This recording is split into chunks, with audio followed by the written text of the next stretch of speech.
গণঅভ্যুত্থান পরবর্তী সরকার অর্থাৎ ডক্টর মোহাম্মদ ইউনূসের অন্তর্বর্তী সরকারকে দেশের মানুষ ধীরে ধীরে ভুলতে বসেছে। যাদের নিয়ে সবসময় আলোচনা হতো সেই আসিফ নজরুল কিংবা রিজওয়ানা হাসানও ক্রমান্বয়ে দৃশ্যপট থেকে প্রায় হারিয়ে যাচ্ছেন। তখন অন্যদের কথা তো মনে রাখার কোনো কারণই নেই বা পড়বে না। তবে পুরো টিমের মধ্যে দুজনকে দেশের রাজনীতি কখনোই ভুলতে পারবে না। কারা সে দুজন টের পাচ্ছেন? এক, ডক্টর মোহাম্মদ ইউনূস স্বয়ং, এবং দুই, মোস্তফা সরোয়ার ফারুকী। দেখবেন এই দুজনকে নিয়ে নেটিজেনদের একাংশের সমালোচনা এখনো থামছে না। অন্তত ফারুকীর প্রশ্নে আওয়ামী লীগ, সফট আওয়ামী লীগ, জামাত এবং এনসিপির মধ্যে এক ধরনের মতৈক্য তৈরি হয়েছে। মূল কথায় আসি, আপনি বহুদিন পরেও ডক্টর মোহাম্মদ ইউনূসের নাম শুনবেন, তাকে নিয়ে সমালোচনাও শুনবেন। একই সাথে ফারুকীকে কেন ভুলতে পারবে না সেটাও একটা প্রশ্ন থেকে যাবে। তার আগে বলে নেই, গতকাল কালবেলা নামের একটি পত্রিকা সাবেক উপদেষ্টা মোস্তফা সরোয়ার ফারুকীর বিরুদ্ধে একটি প্রতিবেদন প্রকাশ করে। সেখানে অভিযোগ ছিল এমন যে গোয়েন্দা তথ্যের ভিত্তিতে তারা জেনেছে বিদেশ যাত্রায়, মানে ফারুকীর বিদেশ যাত্রায় নিষেধাজ্ঞা দেওয়া হয়েছে। এরপরে দেখা যায় যে নানা অসঙ্গতি থাকায় প্রতিবেদনটি সরিয়ে নেওয়া হয়েছে। এখান থেকে বোঝা যায় এ ধরনের কাজ একটি পরিকল্পিতভাবেই করা হচ্ছে। অনেকেই বিষয়টি বিশ্লেষণ করেছেন। আমি বিশ্লেষণে না গিয়েও বলতে পারি এটি একটি মন গড়া ফেব্রিকেটেড প্রতিবেদন। কেন? তার অনেক কারণ আছে। প্রথমত, আমি চাই অপরাধীর বিচার হোক। যদি মোস্তফা সরোয়ার ফারুকী সত্যি সত্যি অপরাধী হন, তাহলে তাকে আইনি প্রক্রিয়ায় বিচারের মুখোমুখি করা হোক।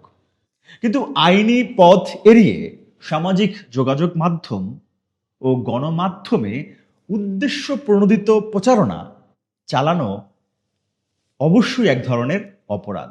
কিন্তু প্রশ্ন হলো, কেন ফারুকী? ধীরে সুস্থে বিষয়টি ব্যাখ্যা করি। আওয়ামী লীগের পুনর্গমনের ক্ষেত্রে জুলাই জাদুঘর একটি বড় বাধা।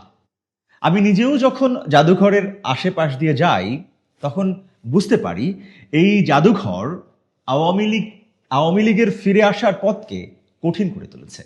এছাড়া আওয়ামী সাংস্কৃতিক ও সক্রিয় গোষ্ঠীর বিরুদ্ধে ফারুকী 180 ডিগ্রি ভিন্ন অবস্থান নিয়েছিলেন। ফলে স্বার্থগত এবং আদর্শগত বিরোধ তৈরি হয়েছে, যা স্বাভাবিকভাবেই তার শত্রু সংখ্যা বাড়িয়ে দিয়েছে। ফ্যাসিস্ট আমলে সংগঠিত জোরপূর্বক গুম নিয়ে সিরিজ ডকুমেন্টারি এবং জুলাই অভ্যুত্থান নিয়ে প্রায় 21টি ডকুমেন্টারি নির্মাণের মাধ্যমে গত 16 বছরের নানা অপরাধের চিত্র সামনে এসেছে।